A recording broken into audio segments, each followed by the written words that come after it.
BJP. സംസ്ഥാന ഘടകത്തിൽ അഴിച്ചുപണിക്കൊരുങ്ങി കേന്ദ്ര നേതൃത്വം. ശോഭാ സുരേന്ദ്രനെയും വി മുരളീധരനെയും ഡൽഹിക്ക് വിളിപ്പിച്ചു. മുരളീധര പക്ഷത്തിന്റെ പിന്തുണയോടെ ശോഭാ സുരേന്ദ്രനെ പ്രസിഡന്റാക്കാൻ കേന്ദ്ര നീക്കമെന്ന റിപ്പോർട്ട്. രാജീവ് ചന്ദ്രശേഖരനെ ദേശീയ ഉപാധ്യക്ഷനാക്കാനും ആലോചനയുണ്ട്. തെരഞ്ഞെടുപ്പ് ഫണ്ട് തട്ടിപ്പ് ഉൾപ്പെടെയുള്ള വിഷയങ്ങൾ പാർട്ടിക്ക് നാണക്കേടുണ്ടാക്കിയതിന് പിന്നാലെയാണ് നടപടി. തെരഞ്ഞെടുപ്പ് ഫണ്ട് തട്ടിപ്പ് സംസ്ഥാനത്തും പാറ്റകളുടെ പ്രതിഷേധം ദേശീയ തലത്തിലും ബി.ജെ.പിക്ക് വലിയ തിരിച്ചടിയുണ്ടാക്കിയ സാഹചര്യത്തിലാണ് അടിമുടി അഴിച്ചുപണിക്ക് പാർട്ടി ഒരുങ്ങുന്നത്. സംസ്ഥാനത്ത് നേതൃമാറ്റം ഉണ്ടാകുമെന്നാണ് സൂചന.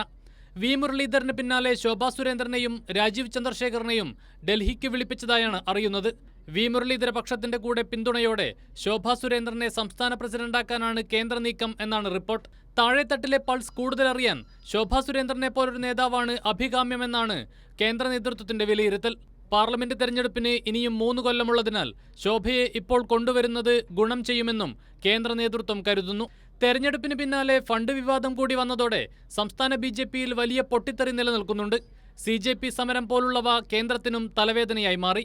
ഈ സാഹചര്യത്തിൽ രാജീവ് ചന്ദ്രശേഖരനെ പോലൊരു ടെക്നോക്രാറ്റിനെ ഡൽഹിയിൽ ഉപയോഗിക്കാനാണ് കേന്ദ്രം ആലോചിക്കുന്നത്. രാജീവ് ചന്ദ്രശേഖരനെ ദേശീയ ഉപാധ്യക്ഷനാക്കിയേക്കുമെന്നും റിപ്പോർട്ടുകളുണ്ട്. അതേസമയം രാഷ്ട്രീയ പ്രവർത്തനത്തിന്റെ ഭാഗമായാണ് ഡൽഹിയിൽ പോയതെന്നാണ് വി മുരളീധരന്റെ വിശദീകരണം.